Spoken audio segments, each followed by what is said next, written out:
have to go my own way. What the fuck, dude? We've been here doing this for 14 years. The last 5 felt like 20. The powers that be, they were not having it. It took me 5 years of literally begging to do a crossover. Richard Rawlings, once regarded as a symbol of success in the automotive industry and a well-known star of the popular television show Fast and Loud. However, behind that shining spotlight lay hidden dark corners that had never been revealed before. And now all of those secrets have been fully exposed. After a trial that lasted for 3 weeks, he was faced with a severe sentence that no one could have anticipated. Right there in the courtroom as the verdict was announced, Rawlings suddenly collapsed, leaving everyone present unable to forget that unforgettable moment. What could have caused a man who was once famous and admired in the classic car community to fall into such a tragic situation? The dark secrets behind Gas Monkey Garage and the Fast and Loud show have now come to light, involving not only financial fraud, but also a large-scale scam within the classic car industry. From being a model of success, Rawlings now faces an irreversible downfall. Why did he take such a huge risk only to end up bearing such a dreadful sentence? Let's explore the shocking truth about this case and the dark mysteries behind Gas Monkey Garage that few people knew about. 1. The unexpected event in court. On the day of the trial at the Northern District of Texas Federal Court, the atmosphere inside courtroom 4A turned unbearably tense and suffocatingly silent. Every pair of eyes was fixed on Richard Rawlings, once hailed as a legend within the classic car enthusiast community, and the founder of Gas Monkey Garage, as he awaited the verdict from Judge Alan Simmons. Before the judgment was announced, Rawlings sat motionless, his hands tightly clasped, his eyes dim and clouded, devoid of the confidence and commanding presence he used to exude on television and during public appearances. The image of a man known for facing every challenge head-on had now given way to a visible sense of anxiety and tension, leaving him barely recognizable even to himself. The trial had dragged on for 3 grueling weeks, filled with intensity, and everyone in the courtroom could feel Rawlings' unease. Previously, he had been a symbol of success and wild adventures with vintage cars, but now all he could do was sit in silence, eyes locked onto the court bulletin board, awaiting the final ruling. As Judge Simmons began reading the sentence, a heavy, oppressive silence fell over the room. Not a sound could be heard except for the distant chime of a clock. Everyone understood that this was a defining moment not only for Rawlings, but for everything he had spent years building.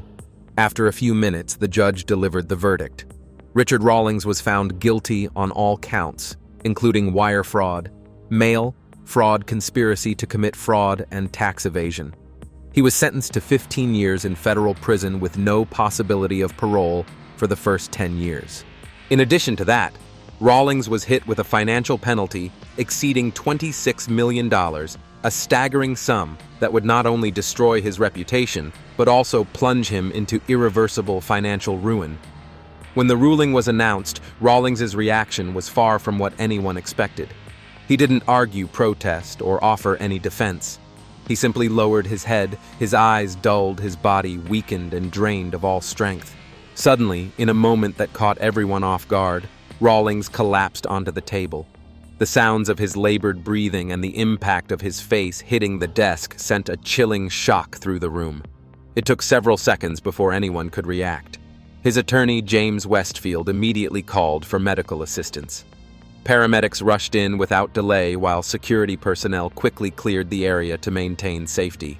The scene left everyone in the courtroom frozen in disbelief. The shock was palpable from the reporters and court staff to Rawlings' friends and family. Even his longtime close friend Dennis Collins could do nothing but watch from a distance, visibly concerned but unable to approach. As paramedics wheeled Rawlings out of the courtroom, no one could have imagined that someone once seen as the embodiment of success and ambition would fall in such a tragic way. There were no cheers, no applause, only a silence so deep it was suffocating. A man who had built an empire from his passion for classic cars now stood at the edge of total collapse. The courtroom, along with everyone who witnessed the event, was left stunned. Rawlings' sentence wasn't just a legal judgment. It marked the end of an era when Gas Monkey Garage and Fast and Loud were celebrated names in the car enthusiast world. 2. Investigation and charges. The downfall of Richard Rawlings in court not only shocked fans and those who regularly followed the show Fast and Loud, but also marked a significant turning point in the criminal investigation surrounding the opaque business activities hidden behind the glossy exterior of Gas Monkey Garage. Notably, this investigation did not begin immediately. It started quite randomly from a simple tax audit at the end of 2023.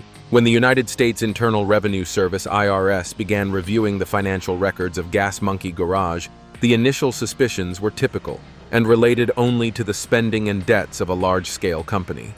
However, as the examination went deeper, unusual signs began to appear, making it impossible for investigators to overlook. The audit initially focused mainly on reviewing the outstanding taxes owed by Gas Monkey Garage. But the more the IRS staff dug into the accounting documents, the more they discovered baffling expenses and enormous debts that lacked reasonable explanations. Some of these expenses were even believed to be connected to Rawlings' personal transactions and numerous inappropriate expenditures for a business specializing in automobiles. The link between Rawlings' personal debts and the company's expenses began raising doubts about the transparency of Gas Monkey Garage's financial operations. Increasing evidence suggested that something far more serious was being concealed.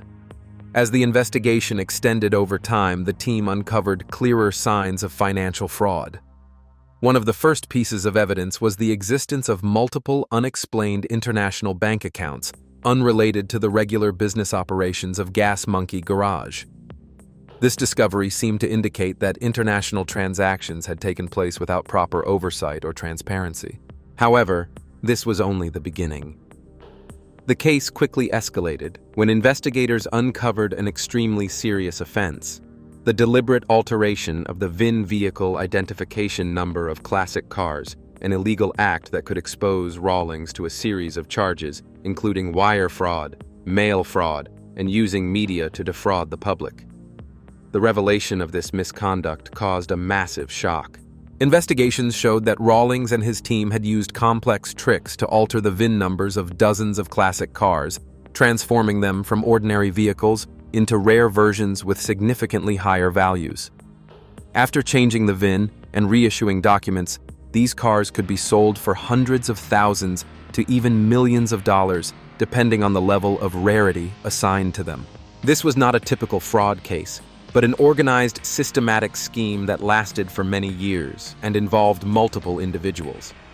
In court, prosecutors presented evidence demonstrating that Rawlings not only sold cars with forged VIN numbers, but also fabricated historical records for these vehicles, making them appear as highly valuable classic cars on the market. This behavior sparked outrage within the classic car enthusiast community.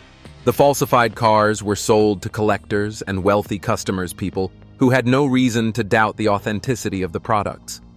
A crucial detail contributing to the case was video footage from the Fast and Loud show, where Rawlings frequently boasted about the rare cars he had hunted down.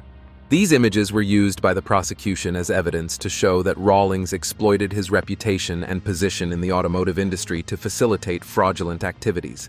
An element that made the case even more complicated was testimony from automotive experts and witnesses at classic car auctions. They pointed out that the cars Rawlings and Gas Monkey Garage sold had subtle but significant differences compared to the original versions, details only experienced specialists could recognize. These differences were not crude forgeries, but the result of skillful manipulations carried out by professionals, making the fraud even harder to detect. This further reinforced the hypothesis that the case did not merely involve a few isolated vehicles, but was a large-scale fraud plan that spanned many years. Experts and witnesses affirmed that Rawlings was not just a classic car enthusiast, but also a cunning individual who knew how to leverage his name and influence to conceal sophisticated scams. The evidence presented by the prosecution in court not only exposed serious legal violations, but also revealed blatant deceit toward the classic car community and collectors. Throughout the investigation, prosecutors clarified that Rawlings not only altered VINs and documents of classic cars, but also used clever marketing strategies to legitimize the forged vehicles. Videos from Fast and Loud, along with promotions on social media and other media platforms, helped Rawlings reach a large number of fans and customers, making them fully trust the authenticity of the cars he sold. The investigation not only uncovered a well-organized classic car fraud system, but also showed how celebrities could exploit their influence to carry out large-scale scams. This case raised serious questions about honesty in the classic car business and caused many people to reconsider their trust in television programs that had long been loved and believed in. 3. The last-ditch effort to save himself. The downfall of Richard Rawlings in court shocked not only fans and regular viewers of Fast and Loud, but also marked a major turning point in the criminal investigation into the opaque business operations hidden behind the glamorous facade of Gas Monkey Garage. Interestingly, this investigation did not start immediately, but rather emerged almost randomly, beginning with a routine tax audit at the end of 2023. When the United States Internal Revenue Service (IRS) began reviewing Gas Monkey Garage's financial records, initial suspicions were limited to common issues related to spending and debts typical of a large company. However, as the audit went deeper, unusual signs began to surface, compelling investigators to dig further. The audit initially focused mainly on assessing Gas Monkey Garage's outstanding tax liabilities. But the deeper IRS agents examined the financial statements, the more baffling expenses and massive debts they uncovered, many without reasonable explanations. Some of these expenses appeared connected to Rawlings's personal transactions and inappropriate expenditures for an automobile business.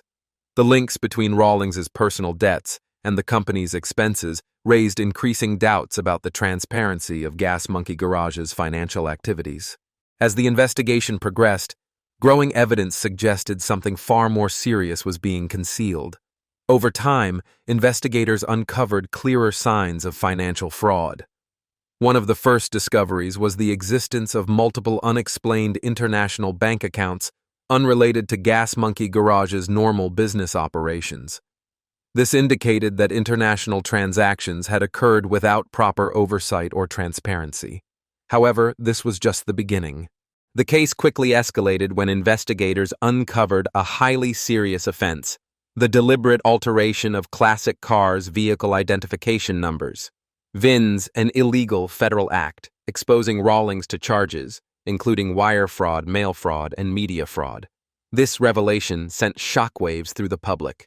The investigation showed Rawlings and his team had employed sophisticated methods to alter the VINs of dozens of classic cars, turning ordinary vehicles into rare versions with significantly increased value.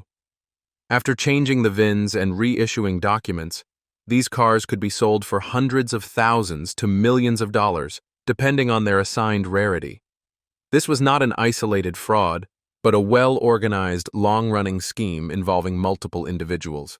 In court, prosecutors presented evidence proving Rawlings not only sold cars with forged VINs, but also fabricated historical records for these vehicles, making them appear as highly valuable classic cars on the market. This sparked outrage within the classic car enthusiast community. The forged cars were sold to collectors and wealthy customers, people with no reason to doubt their authenticity. A critical factor in the case was footage from Fast and Loud, where Rawlings often boasted about the rare cars he hunted down. These videos were used by prosecutors to demonstrate how Rawlings exploited his reputation and industry position to facilitate fraud. Adding complexity to the case were testimonies from automotive experts and witnesses at classic car auctions. They pointed out subtle yet significant differences between the cars Rawlings and Gas Monkey Garage sold and their original versions, details only seasoned experts could detect. These were not crude forgeries, but skillful manipulations by professionals, making the fraud harder to uncover. This strengthened the theory that the case involved not just a few isolated vehicles, but a large-scale, multi-year fraud operation. Experts and witnesses confirmed Rawlings was not merely a classic car enthusiast, but a shrewd individual who leveraged his name and influence to conceal sophisticated scams. The evidence presented in court exposed not only serious legal violations, but blatant deception against the classic car community and collectors. Throughout the investigation, prosecutors clarified that Rawlings not only altered VINs and documents, but also employed clever marketing strategies to legitimize the forged cars. Videos from Fast and Loud alongside social media and other media promotions helped Rawlings reach a large audience of fans and buyers, gaining their full trust in the car's authenticity. The investigation revealed a well-organized classic car fraud network and showed how celebrities can exploit their influence to execute large-scale scams. This case raised serious concerns about integrity in the classic car industry and made many rethink their trust in beloved and long-trusted TV programs. 4. The final verdict. When the trial began with a series of serious charges, Richard Rawlings' legal team could not remain on the sidelines. They made every effort to defend their client despite the increasingly clear and overwhelming evidence against him. Throughout the trial, the defense lawyers continuously presented arguments aimed at mitigating Rawlings' responsibility. However, these efforts seemed unable to overshadow the weight of the evidence presented by the prosecution. One of the key points raised by Rawlings' legal team was the assertion that he was simply a genuine classic car enthusiast and had no intent to commit fraud in his involvement with buying and selling vehicles. They argued that the differences between the classic cars Rawlings modified and brought to market were purely matters of authenticity, which is a contentious issue within the classic car industry, where perceptions of a vehicle's authenticity can vary from person to person. James Westfield, Rawlings' legal representative, emphasized that in this industry, it was not only Rawlings who held different views on classic car appraisals, and that upgrading or altering a few details on a car could not automatically be considered fraudulent behavior. Mr. Westfield further argued that the release of cars that had been intricately modified was a common and accepted practice within the classic car community. He asserted that Rawlings never intended to cause harm to buyers or the car enthusiast community.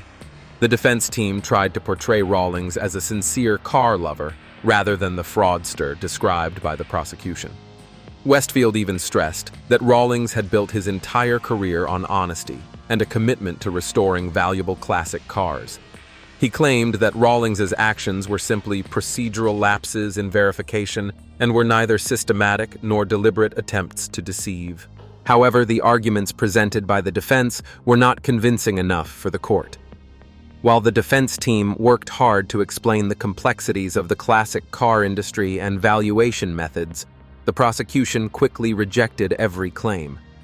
Prosecutor Daniel Keller argued that altering VIN numbers and modifying the records of classic cars was clearly illegal, and there was no justification strong enough to excuse such actions. He pointed out that Rawlings had employed sophisticated tactics to create counterfeit vehicles, causing severe losses to collectors and wealthy clients who had trusted his reputation. The prosecution painted a completely opposite picture of Rawlings. According to them, he was not merely a classic car enthusiast, but a clear conspirator, engaged in fraudulent schemes who exploited the Fast and Loud show to promote fake cars. Prosecutor Keller also accused Rawlings of leveraging his television fame to create a credible facade for the cars he sold, making customers believe they were purchasing genuinely valuable items, when in fact, these were altered products that were no longer original. Furthermore, the prosecution emphasized that Rawlings' use of media and promotional campaigns to inflate the value of modified cars was a clear sign of organized fraud. Clips from Fast and Loud, in which Rawlings showcased the rare items he had found, were considered crucial evidence. These videos not only demonstrated how Rawlings fabricated information during his work, but also proved that he exploited viewers' trust and his influence to carry out fraudulent acts. One of the factors that made the trial take a serious turn was testimony from witnesses who had worked directly with Rawlings at Gas Monkey Garage. 3 former employees testified in court about a secret area inside the garage where they had participated in changing the VIN numbers of cars. Their testimonies clearly indicated that Rawlings and several associates used specialized equipment to alter the VINs of classic cars, turning ordinary vehicles into rare and valuable models. The witnesses also revealed that this area was restricted throughout the filming of Fast and Loud. Only Rawlings and a few close associates were allowed access, and it was precisely here that the fraudulent manipulations took place. As Rawlings' lawyers continued to argue that there were errors in the verification of classic cars, the prosecution relentlessly strengthened their case with clear and powerful evidence. This made it increasingly difficult for the jury to sympathize with the defense's arguments. Testimonies from industry experts and witnesses shed light on a fraudulent system that Rawlings was alleged to have masterminded. In the end, despite the defense team's strenuous efforts, the concrete evidence and the prosecution's clear presentation left the jury no reason to doubt. Richard Rawlings was found guilty. His use of his reputation and the trust placed in him to deceive collectors by producing counterfeit cars and selling them at exorbitant prices was indefensible. 5. Wide-ranging impact on the classic car community. The scandal involving Richard Rawlings not only led to the collapse of his personal reputation, but also had a profound impact on the classic car enthusiast community people who had once placed their full trust and admiration in Gas Monkey Garage. For many years, the show Fast and Loud had become a familiar presence in the lives of vintage car lovers, and the name Gas Monkey Garage was seen as a symbol of restoration and revival of valuable classic automobiles. For fans of this car genre, the program wasn't just a form of entertainment. It served as a valuable source of knowledge on the techniques of repairing and restoring classic vehicles. However, after the fraud involving classic cars was exposed, the car enthusiast community began to realize that many of the vehicles that had been bought and sold through Gas Monkey Garage might have been counterfeit. This sparked a wave of outrage as many people felt betrayed by the very person they once idolized. Customers who had spent hundreds of thousands, even millions of dollars on vehicles from Gas Monkey Garage were hit hard. Not only did they lose their financial investments, but they also lost faith in an industry they had once wholeheartedly loved. The situation became even more serious when it was revealed that these vehicles weren't just collector's items in the eyes of classic car aficionados. They were considered works of art, imbued with historical and cultural value.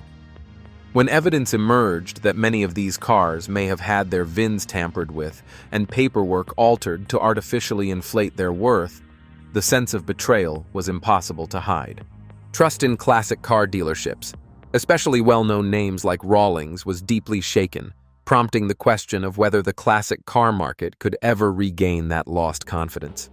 This incident also forced a critical reassessment of authentication standards within the classic car collecting world. Auction houses and industry experts were compelled to thoroughly review their inspection and verification procedures to prevent similar risks from occurring in the future. Some classic car auctioneers began tightening their inspection protocols, requiring more rigorously vetted documentation and certifications. At the same time, many organizations also began implementing stricter VIN checks to ensure that the cars being sold were genuine, unlike those involved in Rawlings' scandal. The fallout from this scandal wasn't limited to collectors. It also destabilized the value of many other classic car models across the broader community. The event raised widespread concerns that even cars unrelated to Rawlings might now be viewed with suspicion regarding their authenticity, potentially diminishing the value of the entire classic car market. It was a major shock to the industry, forcing both investors and car enthusiasts to become more cautious before pouring money into any vehicle. Gas Monkey Garage. The brand Rawlings had spent over a decade building could not escape a severe downturn once the scandal broke. Not only was Gas Monkey Garage affected, but related ventures like the Gas Monkey Bar and Grill restaurant chain also faced financial and reputational crises.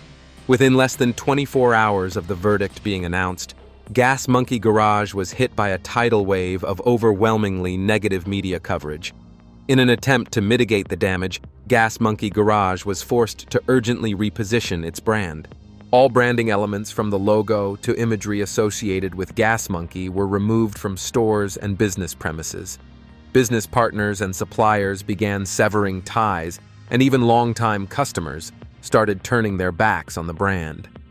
This led to a sharp decline in revenue and nearly obliterated the brand value of Gas Monkey Garage, once seen as a hallmark of the classic car industry. The impact didn't stop there. The Gas Monkey Bar and Grill restaurant chain, which had been part of Rawlings's business empire, was also hit hard. Restaurants once known for their bold gas monkey style were now suffering the consequences of the scandal. According to several employees, customer traffic dropped significantly right after the news broke. Some patrons even demanded refunds for services already rendered. Several branches were forced to shut down or pivot their business models, while others struggled just to stay afloat.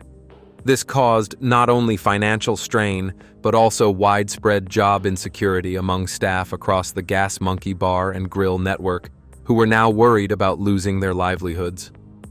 One of the most severe losses for Gas Monkey Garage and Rawlings personally was the erosion of trust from both customers and business partners. While collectors felt deceived, business partners, including parts suppliers and insurance companies, also grew increasingly wary of the reliability of any transactions involving Gas Monkey Garage. This led to a widespread wave of distrust extending beyond the classic car community and into the broader network of commercial relationships tied to the brand. Richard Rawlings's fraud scandal not only sent shockwaves through the classic car industry, but also sparked a fierce backlash within the world of reality television. Fast and Loud, once hailed as a symbol of success and innovation in the realm of vintage automobiles, now finds itself trapped in an inescapable crisis. Discovery Channel's decision to wipe all episodes of Fast and Loud from its platform led to a massive loss of loyal viewership and unleashed a torrent of criticism against the reality TV industry for manipulating content and deceiving audiences. Fast and Loud captivated viewers with its ability to resurrect classic cars in each episode, bringing to life a vibrant and compelling world of automotive restoration. However, once the truth behind Rawlings' actions came to light, the show lost the public's trust, opening the floodgates for a slew of questions targeting the authenticity of other reality shows that may be staged or fabricated. This development raises a serious concern about the collapse of audience trust, forcing the television industry as a whole to reassess the integrity and ethics of its content production processes. After a prolonged period of intense media scrutiny and public pressure, the case against Richard Rawlings has finally come to a close, signaling the downfall of an empire he built over the course of more than a decade. From founding Gas Monkey Garage to hosting Fast and Loud, Rawlings has now fallen from grace and is no longer the admired figure he once was. His life, career, assets, and reputation has crumbled into a state of irreversible decline. But this story is more than just the fall of one man. It serves as a cautionary tale for anyone seeking to build a personal brand on the foundation of public trust. One lingering question that continues to trouble many after the trial is, why would someone who seemingly had everything choose to risk it all by engaging in such a complex, fraudulent scheme? Rawlings isn't the first individual in the automotive or television industry to get caught up in scandal, but this particular case has ignited widespread skepticism about what really goes on behind the scenes of reality shows about the true nature of TV stars, and the influence they wield over the public. Once praised as a symbol of passion and success in the classic car world, Rawlings ultimately drove himself into ruin because of unchecked ambition and a desire to push beyond ethical limits. Looking at the bigger picture, this incident also forces the classic car community to reevaluate what truly defines a vehicle's worth. In the world of vintage car enthusiasts, value isn't just about appearance, it's rooted in origin history and authenticity. This fraud not only shattered confidence in a once celebrated television program, but also dealt a heavy blow to the credibility of the entire classic car industry. Customers who spent large sums purchasing vehicles from Gas Monkey Garage believing they owned a piece of history now face bitter disappointment upon realizing they had been deceived all along. Rawlings' downfall wasn't just the result of fraud. It marked the end of a golden era in the classic car world. This is a field that demands deep knowledge and precise attention to detail, and it's now undergoing a profound crisis of trust. Collectors and classic car auction houses are being forced to exercise greater caution in verifying vehicle provenance. The scandal has become a catalyst for industry-wide reform, urging the implementation of stricter transparency and authentication standards to prevent similar incidents in the future. From another angle, Rawlings's case serves as a warning to reality TV producers and public figures alike. You may be able to craft a flawless public persona and win widespread admiration, but the truth has a way of surfacing eventually. This case proves that exploiting fame and influence to deceive audiences is not only a legal offense, but can also utterly destroy the career and reputation you've spent years building. Rawlings lost both his fortune and his professional standing, and now faces a bleak future as he begins serving a 15-year prison sentence. For those who were once devoted fans of Richard Rawlings and Fast and Loud, this has been a deeply jarring revelation. They not only feel betrayed, but have witnessed the complete collapse of their trust in someone once seen as an icon in the classic car community. However, this dramatic downfall presents an opportunity for both the automotive and television industries to reassess the ethical standards and honesty required when creating a personal brand.